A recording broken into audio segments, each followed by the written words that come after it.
Assalamualaikum warahmatullahi wabarakatuh. Selamat pagi teman-teman Rudat FM. Berjumpa kembali dengan Rudat FM. Kali ini di kota Jakarta.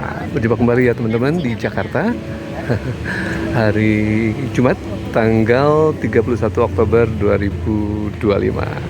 End of the month di bulan Oktober ya. Kuartal keempat 2025.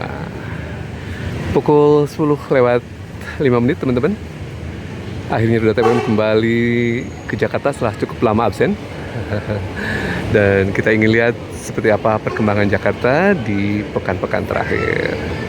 Nah, di end of month ini satu hal yang terungkap adalah bahwa kinerja ekonomi Indonesia di paruh akhir ya tahun 2025 ini kita sudah menginjak ke 2 bulan terakhir kuartal ke-4. Nah, adapun perolehan kinerja ekonomi di kuartal ketiga yaitu Juli, Agustus, September kabarnya akan diumumkan di tanggal 5 November 2025. Bagaimana estimasinya? Meroket atau justru malah kembali melambat? Nah, teman-teman, seperti kita ketahui, kita flashback ya. Di momen kuartal pertama 2025, ekonomi Indonesia relatif anjlok ya ke 4,87% pertumbuhan ekonomi di kuartal pertama 2025 yaitu Januari, Februari, Maret ya. Sementara kuartal kedua April, Mei, Juni, nah yang sempat kontroversial ada sedikit lonjakan ya ke angka 5,12%. Waktu itu ada delay penyampaian pengumuman resmi dari BPS dan hasilnya justru agak kontroversial. Angka tersebut dikritisi oleh para pengamat dan ekonom yang kabarnya agak-agak tidak mencerminkan keadaan kondisi ekonomi saat itu ya. 5,12 sementara PHK dan konsumsi masyarakat juga cenderung melemah. Daya beli tak kunjung membaik hingga hari ini teman-teman. Nah, estimasi dari kuartal ketiga ini kabarnya kembali akan melambat nih teman-teman.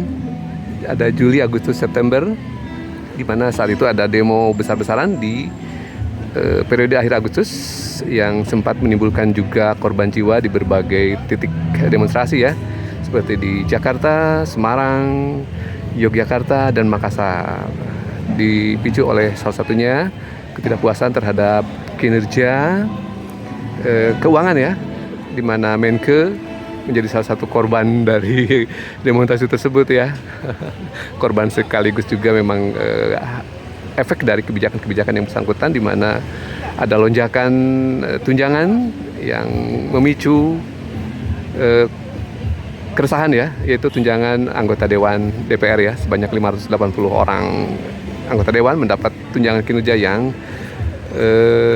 kontroversial hingga lebih dari 100 juta ya teman-teman, dan berdampak kepada demonstrasi cukup besar di bulan Agustus hingga ada sedikit trouble ya, kerusuhan di beberapa tempat, salah satunya di Jakarta yang relatif juga cukup masif ya. Ada pembakaran dan sedikit silaturahmi ke beberapa tokoh yang menyebabkan atau memicu dari demonstrasi tersebut, demonstrasi besar tersebut ya teman-teman. Nah, yang estimasi dari Menteri Keuangan yang terbaru ini yaitu bahwa kinerja ekonomi di kuartal ketiga akan ada pelemahan juga dari angka 5,12 yang diraih pada tahun 2025 kuartal kedua. Jadi kabarnya sih masih di atas 5. Walau alam ya, kita coba lihat nanti di pengumuman pekan depan BPS ya. Jangan-jangan sampai ada manipulasi lagi ya dalam tanda petik angka sehingga asal Bapak senang, padahal sebenarnya ekonomi kita belum dalam kondisi rebound ataupun membaik. Nah, di pekan kemarin juga ada pemberitaan mengenai bagaimana pertumbuhan ekonomi dan lapangan kerja saling bertautan ya. Dan Indonesia berada di posisi kedua untuk pengangguran usia mudanya ya teman-teman. Yang pertama ada diraih oleh India, di mana angkanya kurang lebih sekitar 17, sekian persen. Dan Indonesia berada di urutan kedua dengan 17, sekian persen. Di urutan ketiga ada China juga sekian, kurang lebih angka-angkanya hampir sekian ya, hampir di angka 17. Jadi Indonesia ada problem penciptaan lapangan kerja di belakangan ini ya teman-teman, bahkan mungkin juga di dekade terakhir ini. Jadi pertumbuhan ekonomi yang melambat menyebabkan penciptaan lapangan kerja juga ikut melambat. Salah satu sektor yang menciptakan lapangan kerja adalah industri atau sektor manufaktur, yang kabarnya Indonesia dihantam oleh berbagai kondisi, yaitu diantaranya adalah pelemahan PMI, Purchasing Managers Index, 4 bulan berturut-turut mulai Mei, Juni, Juli ya, April, Mei, Juni, Juli. Kemudian Agustus ada sedikit perbaikan dan September. Nah, kita tinggal menanti bulan Oktober ada perbaikan atau tidak situasi atau ekonomi yang tercermin di industri manufaktur yang menciptakan lapangan kerja cukup banyak. Jadi Indonesia menjadi tantangan yang berat saat ini ya, terutama dalam penciptaan lapangan kerja. Angkatan muda terus lulus dari perguruan tinggi ataupun sekolah, namun lapangan kerjanya sangat-sangat sulit ya. Dan ini terkait juga dengan angka pertumbuhan ekonomi yang tercipta di tahun 2025 yang memang tidak menggembirakan ya teman-teman. Pertumbuhan ekonomi adalah membesarnya kue ekonomi, di mana disupport juga nanti adalah lapangan kerja ya di sana. Lapangan kerja tercipta, akan ada income untuk masyarakat dan ada daya beli nantinya. Demikianlah barangkali hubungan singkatnya ya teman-teman. Dan kita akan menanti di awal November nanti pengumuman mengenai kinerja ekonomi di kuartal ketiga, dengan estimasi yang akan melambat ya, walaupun angkanya kabarnya masih di atas 5.